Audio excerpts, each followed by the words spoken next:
जैसा कि आप देख रहे हैं, आप लोग के सामने ही उन्होंने आके जो अपराधी हैं रवि कुमार उर्फ पीनू, इनके द्वारा यहाँ पे मेरे ऑफिस में सरेंडर किया गया है। और जैसा कि आप देख रहे हैं कि विगत कुछ दिनों से हम लोग लगातार इस पर लगे हुए थे। एक हल्की सी चूक हम लोग के द्वारा कोर्ट में हुई थी, उसके बाद हम लोग जो वारंट है हम लोगों ने 1 दिन में वारंट प्राप्त कर लिया था। उसके बाद ये 2 दिन बाद इन्होंने सरेंडर करने का प्रयास किया। उसके बाद क्योंकि माननीय न्यायालय में जो पुलिस का हस्तक्षेप है वो बहुत सीमित रहता है, तो इस कारण से एक हम लोग के स्तर से जो चीज़ें थी वो उस अनुरूप नहीं हो पाई, जिसका फ़ायदा उठा के निकल गए थे। लेकिन उसके पश्चात हम लोग निरंतर इनके विरुद्ध छापेमारी कर रहे थे। कल हमारी टीम नेपाल भी गई थी, परसा एसपी से भी मैंने संपर्क किया था। उसके बाद इन्होंने अपना मूवमेंट नेपाल से भी चेंज कर दिया और आज आके इन्होंने जब इश्तेहार छपा किया गया है एसडीपीओ के द्वारा स्वयं, और क्योंकि फिर हम लोग कुर्की जब्ती की कार्रवाई आज कुर्की प्राप्त करके करते, तो इस डर से, इस भय से जो पीनू हैं, जो अपराधी हैं और उनके द्वारा जो पिस्टल लहरा करके जो अपहरण किया गया और जो अवैध ज़मीन लिखवाया गया और जो अपने आप को सफ़ेद पोश बताते हैं और बड़े स्कूल के ये संचालक भी हैं, और इनकी जो पत्नी है वो भी इनके साथी थी, उसमें इन्वॉल्व थी। अब हम लोग जो पिस्टल है उसकी रिकवरी का प्रयास कर रहे हैं। वो जैसे ही रिकवर होगा आप लोगों को सूचना हम लोग के द्वारा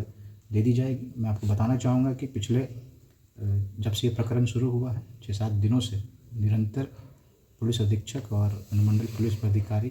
सारे एसएचओ जो टाउन के एसएचओज हैं, अन्य मेरी डीआईयू टीम, सभी लोग निरंतर प्रयास कर रहे थे। दिन रात हम लोगों ने एक कर दिया था और इसी की के बदौलत आज यह सफलता हम लोग को प्राप्त हुई। और इस आप लोग के माध्यम से मैं जो भी इस तरह के अपराध बेतिया ज़िला में कर रहे हैं या करने की मंशा रखते हैं, उनको एक सख्त हिदायत जो बेतिया पुलिस है वो देना चाहेगी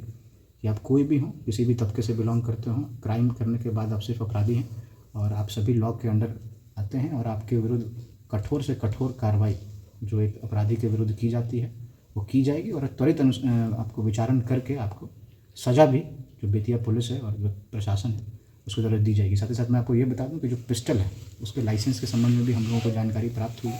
और उस पर भी हम लोग देख रहे हैं कि लाइसेंस जो इनको निर्गत किया गया वो कैसे निर्गत किया गया। जो पुलिस के स्तर से इनको जो नो क्लियरेंस जो एनओसी दिया गया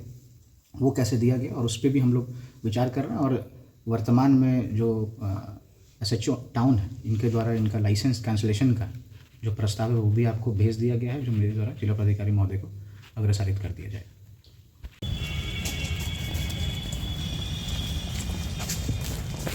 बाहर